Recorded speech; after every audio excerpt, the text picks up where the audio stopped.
Ok les gars, aujourd'hui on se retrouve pour faire des maths en puissance comme d'habitude. Aujourd'hui, correction du deuxième problème du concours général 2018. Donc c'est un problème où on se place dans un ensemble fini de points du plan. Ces points ils peuvent être ou non reliés par un trait. Et l'idée c'est que entre deux points de cet ensemble, on aura toujours un chemin qui se crée. Ok, donc après définition, deux points qui sont reliés par un trait, on dit qu'ils sont voisins. L'idée du problème, c'est que ces points ils vont être séparés en deux groupes. On va être les points coloriés en bleu et les points coloriés en jaune. Les points coloriés en jaune, on va leur attribuer un réel. Et l'idée, c'est de savoir si on peut attribuer au bleu un réel tel que ce soit la moyenne de tous ses voisins. Donc en gros, l'objectif du problème, c'est de voir s'il existe une solution et de voir si on a unicité de cette solution. Ok, donc on va faire un petit exemple avec la première question pour bien comprendre, parce que bah, y a beaucoup de notions, c'est pas forcément évident. Donc là, l'ensemble est composé de trois points, A, B, C. Donc comme on voit, on a A qui est voisin avec B et B qui est voisin avec C, et le seul point jaune, ça va être A. Donc l'objectif, c'est de voir si on peut trouver une solution et donner des valeurs aux points B et C, telles qu'on respecte la propriété que chaque nom, enfin chaque point bleu, le nom qu'on lui associe, c'est la moyenne de ses voisins. Donc pour respecter ça, la valeur qu'on associe à C, ça va être égal à la valeur qu'on associe à B, parce que du coup il a que un voisin, donc si on prend sa moyenne, c'est lui-même. Et B, du coup, ça va être A plus C sur 2. Du coup, A, c'est deux voisins, et vu qu'on fait une moyenne arithmétique, on divise par 2. Donc on a juste à résoudre ce système. C égale B, donc là on peut remplacer notre C par B, et multiplier par 2. Ce qui me donne 2b égale a plus b, ce qui me donne b égale a, et du coup notre seule et unique solution, ça va être a égale b égale c. Donc il faudra attribuer à b et c la valeur a. Ok, donc maintenant on se place dans un nouvel ensemble, on a 5 points, et on en a 2 qui sont jaunes, et on se place du coup maintenant, premier exemple, dans une configuration où on a A voisin de B, B voisin de C, C voisin de D, D voisin de E. L'objectif, c'est de trouver les valeurs qu'on associera à B, C et D. Ok, donc qu'est-ce qu'on a? On a B qui va être égal à A plus C sur 2, C qui va être égal à B plus D sur 2, et D qui va être égal à C plus E sur 2. Donc qu'est-ce qu'on peut faire? On peut multiplier par 2 partout. 2B égale A plus C, 2C égale B plus D, et 2D égale C plus E. Ok, donc qu'est-ce qu'on peut voir? On peut voir que B et D ils sont exprimés en fonction de A, donc ça c'est bien, et C, et D en fonction de C et E. Donc si on remplace B et D, on aura C exprimé en fonction de lui-même et A et E, ce qui est parfait. Parce que A et E, bah, c'est les valeurs qu'on a attribuées à nos points jaunes. Donc ce qu'on peut faire, c'est multiplier cette ligne par 2. Et du coup, on aura 4C qui est égal à 2B plus 2D. Et du coup, là, on peut remplacer directement. Ça nous fait A plus 2C plus E. Mince. Du coup, ça nous donne, si on passe 2C de l'autre côté, 2C égale A plus E. Donc C égale A plus E sur 2. Ok, donc là, pour trouver notre B et notre D, on a juste à remplacer notre C là qu'on vient de trouver. Donc je vous épargne les calculs, mais on va trouver B égale 3A plus E sur 4, et D égale A plus 3E sur 4, parce qu'ils sont symétriques, donc c'est normal qu'on trouve des résultats comme ça. Ok, donc on va sauter la question de B, parce que franchement, elle était inintéressante, c'est des résolutions de système. On va faire la 2C quand même, parce qu'on en a besoin pour la question 3. Donc on est toujours dans le même ensemble, et cette fois-ci la configuration c'est celle-là. Chaque point est voisin de chaque autre point. Donc le système à résoudre, ça va être du coup B égale A plus E plus D plus C, donc on a 4 points, donc ça va être 4B, divisé par 4, et du coup on multiplie par 4 sur la ligne. 4C égale A plus E plus D plus B, et 4D égale A plus E plus B plus C. Donc là, en remplaçant nos valeurs dans le système, on va pas trop s'en sortir parce qu'on a un système circulaire. Et l'idée, c'est de voir que les lignes, elles se ressemblent à quelques valeurs près. Donc l'idée, ce serait d'essayer d'ajouter quelque chose pour que les lignes soient exactement les mêmes. Là, on voit que ces deux lignes, par exemple, ce sera les mêmes si j'ajoute B ici et si j'ajoute C ici. Donc c'est ce qu'on va faire. Et on va obtenir du coup 5B égale A plus E plus D plus C plus B. 5C égale A plus B plus C plus D plus E. Et du coup, l'idée là, vous l'avez compris, ça va être d'ajouter D pour avoir 5D égale A plus B plus C plus D plus E. Donc là, ça nous donne que 5B va être égal à 5C va être égal à 5D. Plus généralement, B égale C égale D. Et du coup, on va garder la première ligne. 5B égale A plus E plus B plus C plus D. Ok, donc maintenant, ce qu'on peut faire, c'est remplacer notre C, notre D par DB, ce qui nous donne A plus E plus 3B. Et du coup, on va avoir donc 2B égale A plus E. Et donc B égale A plus E sur 2 égale C égale D. Voilà. Ensuite, pour la question 3, en gros, ça va être la question C, mais dans un cas plus général. On va se placer dans un ensemble avec n plus 2 points, où chaque point est voisin avec chaque point. Et les seuls points jaunes, c'est les points P0 et Pn plus 1. Donc le système à résoudre, ça va être celui-là. Donc chaque point a n plus 1 voisin. Et du coup, c'est tous les autres points sauf lui-même. Donc l'idée, ça va être de fonctionner exactement avec le même raisonnement que pour la 2C. Par exemple, sur la première ligne, je vais ajouter P1 pour avoir la même somme que sur la dernière ligne où je vais ajouter Pn. Ce qu'on va avoir du coup, c'est du n plus 2 P1 égale à la somme k qui va de 0 à n plus 1 pk. Donc on fait partout sur toutes les lignes. Et du coup, sur la dernière ligne, ça va être la même chose. Ce qui nous permet de dire que pour tout i compris entre 1 et n, P1 égale PI. Donc on va faire ça ici. P1 égale P2 égale etc. jusqu'à Pn. Et du coup, on a toujours notre ligne donc de n plus 2 P1 qui est égale à notre fameuse somme. Pk. Donc de cette somme, on va sortir le premier et le dernier terme. Plus, donc c'est les termes qui nous intéressent, P0 et Pn plus 1. Parce que eux, on a déjà leur valeur parce que c'est des points jaunes. Donc là, on a n termes. Ça nous fait donc n fois P1 parce que chaque terme, on a dit P1 égale P2 jusqu'à Pn. Donc n P1 plus P0 plus Pn plus 1. Ce qui nous donne en résolvant P1 égale P0 plus Pn plus 1 sur 2. Ok, bon, alors maintenant qu'on a introduit le problème, on va attaquer l'étude du cas général et montrer qu'il existe toujours une solution.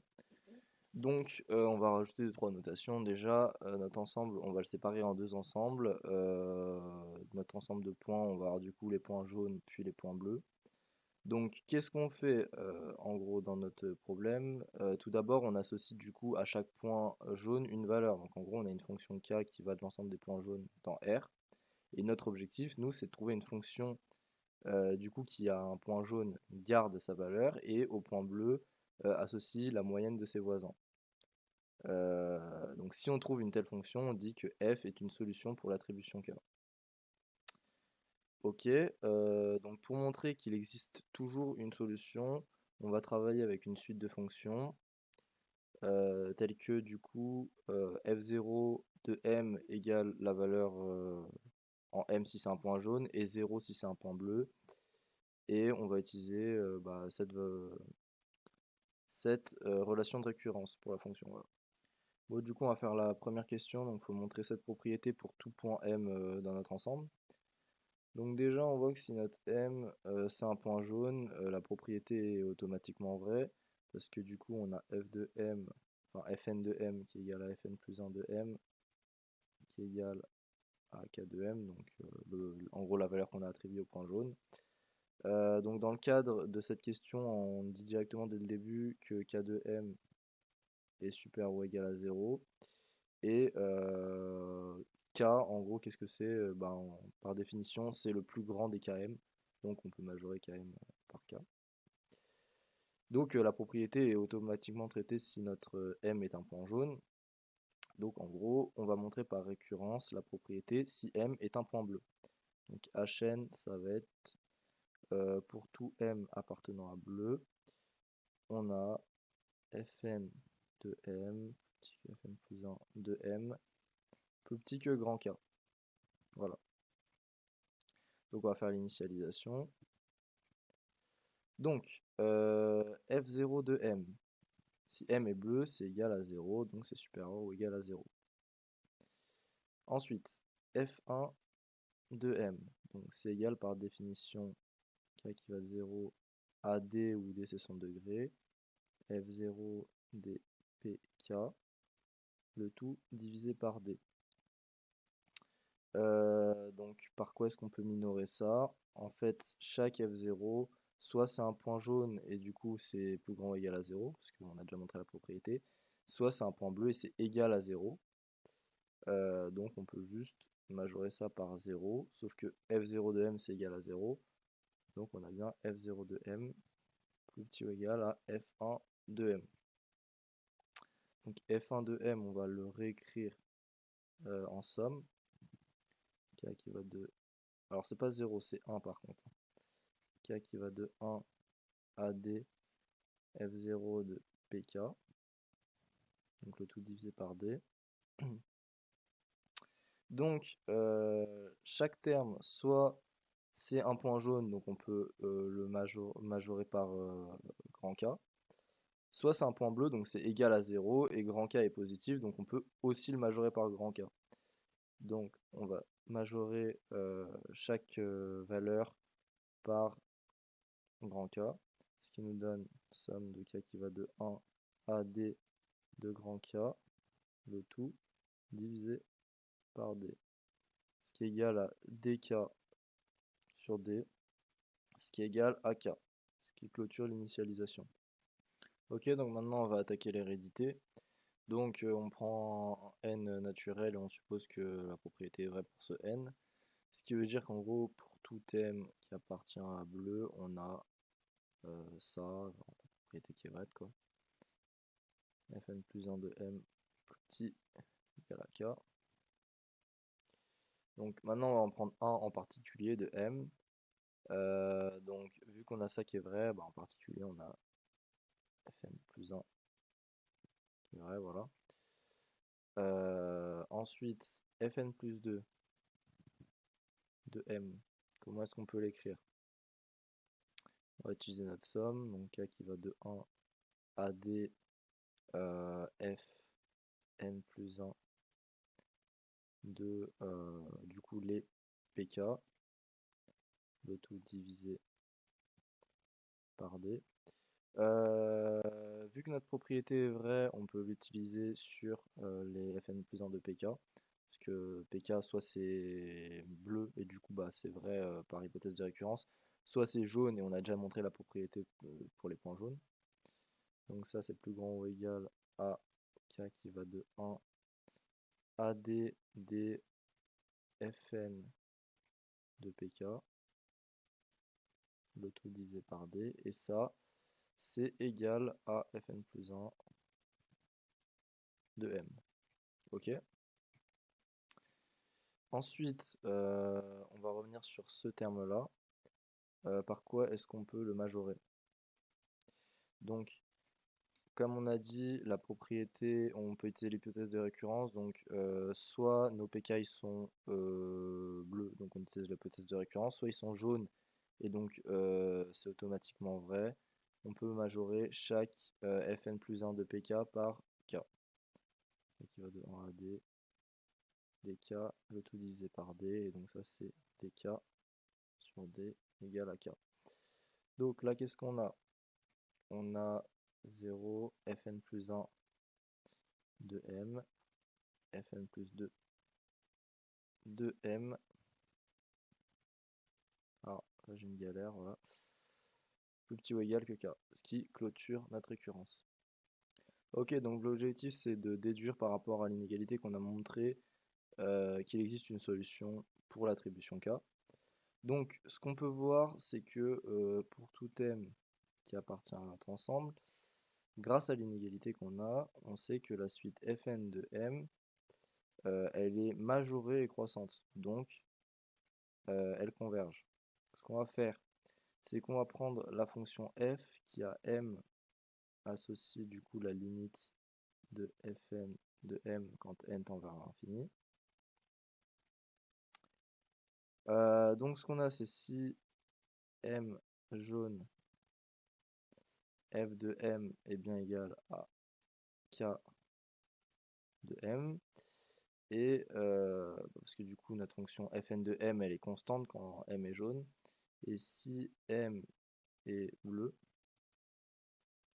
ce qu'on a, c'est qu'on a fn plus 1 de m qui est égal du coup au fn de pi, donc je vais pas remettre les bornes parce que c'est bon. Donc ça tend du coup vers f de m, et ça tend, quand n tend vers l'infini, vers f de pi divisé par d. Du coup, on voit bien que notre f respecte les conditions qu'on a mis ici, là. Donc f est bien une solution pour l'attribution K. Alors là, l'idée, c'est que du coup, on a trouvé une solution, mais dans le cas où l'attribution, c'était qu'avec des réels positifs. Parce qu'on avait la condition que K de m supérieur ou égal à 0 pour tout m. Et nous, on veut une solution générale, donc même si on associe des réels négatifs à nos points jaunes, on a quand même une solution. Donc pour ça, on va montrer avec des questions assez simples. Première, c'est que si f est solution pour l'attribution K, alors la fonction f plus alpha est aussi solution pour l'attribution K plus alpha. Donc si m est jaune, on a évidemment donc f de m plus f de m déjà qui est égal à k de m par définition. Et du coup f de m plus alpha qui est égal à k de m plus alpha. Ça du coup c'est k plus alpha de m. On est bon. Et si m est bleu, on a du coup f de m qui est égal à notre moyenne, donc on va juste directement ajouter alpha et montrer ce que ça fait. Donc notre moyenne, c'est les f de pi divisé par d, donc plus alpha. Donc là, on va montrer qu'on aura du coup des f plus alpha des pi. Donc juste en mettant au même dénominateur et en mettant chaque alpha avec chaque itération de notre somme, on va avoir f de pi plus alpha divisé par d, et ça on voit que c'est du coup f plus alpha de pi. Donc on a bien f plus alpha qui est solution pour l'attribution k plus alpha. Alors pour la question 3, l'idée c'est de revenir du coup dans un cas où nos k de m sont toujours positifs. Donc on considère la valeur minimum des km, donc min de km, qui existe parce que notre ensemble de points jaunes est fini, donc on a forcément une valeur minimum, avec du coup m qui appartient à jaune. Celui-là on va l'appeler A. Ok, donc notre attribution on va l'appeler J, et elle va être égale du coup à K moins A. Donc l'idée c'est que J de M va être égal à K de M moins A. K de M on peut le minorer par A, a moins a égale 0. Donc, on sait qu'il existe une fonction f, solution de j. On va prendre du coup f plus a, qui va être solution de j plus a, et qui est égal à k. Donc, on a montré qu'on avait une solution dans notre problème général. Ensuite, on va essayer de montrer l'unicité de la solution. Donc pour commencer, on aimerait montrer que pour tout point M, on a que f de m est plus petit que k. Donc k, je rappelle, c'était le maximum pour l'attribution au point jaune. Donc, supposons pour l'absurde qu'on a f de m, enfin, qu'il existe un m tel que f de m est plus grand que k. Donc, obligatoirement, déjà, ça implique que m est bleu, parce que s'il est jaune, par définition, il est plus petit ou égal que k. Ce qu'on va faire, c'est qu'on va essayer de construire une suite de points qui sont tous plus grands que k, et si on arrive à montrer qu'il y en a une infinité, ce serait absurde, parce que on a dit que le nombre de points était fini. Donc on va partir du point M. Donc on va considérer le voisin maximum de M. On va supposer dans un premier temps qu'il est strictement plus grand que M. Donc le voisin de M, celui-là, ce maximum là, il est obligatoirement bleu parce qu'il est plus grand que k, donc il ne peut pas être jaune. Ça veut dire que c'est la moyenne de ses voisins. Donc s'il a un de ses voisins qui est strictement plus petit, ça veut dire qu'il a un autre de ses voisins qui va être strictement plus grand. Bah oui, parce que imaginons que je fais les moyennes des notes d'un DS par exemple, et que la moyenne c'est 10 sur 20. S'il y a quelqu'un qui a eu 8 sur 20, il y a forcément quelqu'un qui a eu plus que 10 sur 20 pour compenser ça. Donc ça c'est mon U1. Donc on va construire une suite comme ça. UN plus 1 égale max des voisins de UN. Et ce qu'on sait, c'est que UN, du coup, elle est strictement croissante. Ce qui veut dire que, en gros, pour tout N et M appartenant à N et N est différent de M, UN est différent de UM. Ce qui veut dire que le cardinal de mon ensemble de UN, avec N qui appartient à N, c'est égal à plus l'infini. Sauf que cet ensemble-là, il est inclus dans l'ensemble des points bleus, sauf que le cardinal de l'ensemble des points bleus, on a dit qu'il était fini, parce qu'on a un nombre fini de points bleus. Donc on a une absurdité dans ce cas-là. Ok, ça veut dire que le maximum des voisins de M est égal à M. En fait, ça veut dire que tous les voisins de M sont égaux à M, parce que si, donc là on a M, on a ses voisins A, B, C. Si on en a un qui est plus petit, on a dit qu'on devait en avoir un qui était plus grand. Donc là, si on a égalité, ça veut dire que leurs valeurs sont toutes égales. On sait aussi que, du coup, qu'on a un chemin qui relie M à un point jaune. Donc on va prendre du coup comme U1 notre point C. C, on refait le même procédé, on regarde autour de lui et on prend le maximum de ses voisins.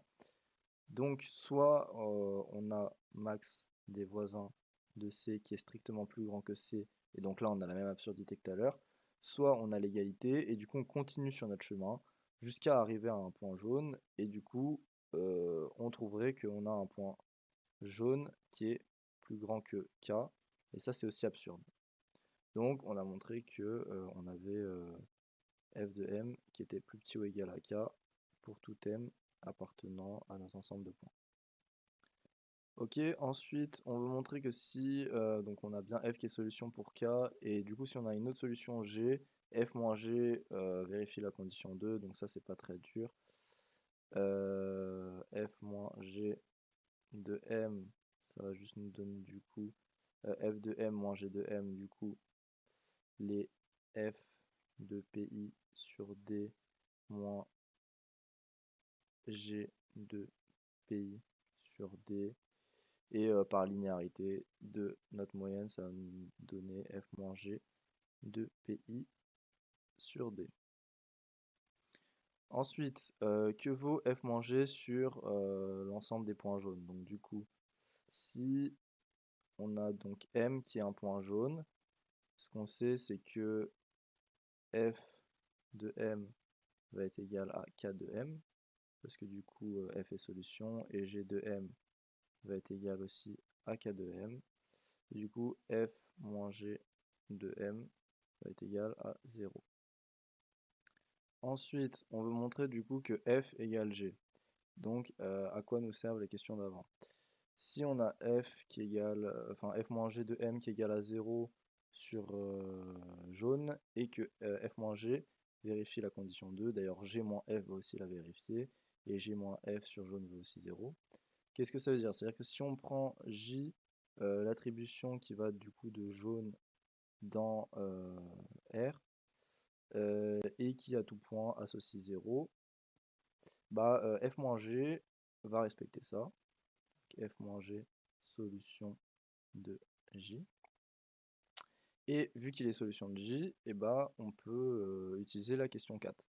Ce qui veut dire que pour tout M, f-g de M plus petit que K. Sauf que K, bah, le plus grand des cas là c'est 0, puisque à chaque M on associe 0. Égale 0. Du coup, on a f moins g de M et g moins f de M qui est plus petit ou égal à 0. Donc en gros, valeur absolue de f moins g de M plus petit ou égal à 0. Parce que les questions qu'on a faites là, la B et la A, on peut les faire pour f moins g, mais pour g moins f aussi. Ce qui veut dire que f moins g de M égale 0, et que f de M égale g de M pour tout M appartenant à notre ensemble de départ, ce qui veut dire que f est bien égal à g, ce qui clôture notre question 5. Ensuite, on a une dernière petite question. Donc, si on n'a qu'un seul point jaune, j de valeur j, bah, on sait que la fonction qui a f qui associe m associe la valeur j fonctionnera bien. Et sachant qu'on a unicité de la solution, on sait que du coup ce sera la seule solution. Voilà, donc les problèmes du concours général, ils sont toujours assez intéressants, pas forcément compliqués, mais ils font réfléchir. Donc je vous dis au revoir pour une prochaine.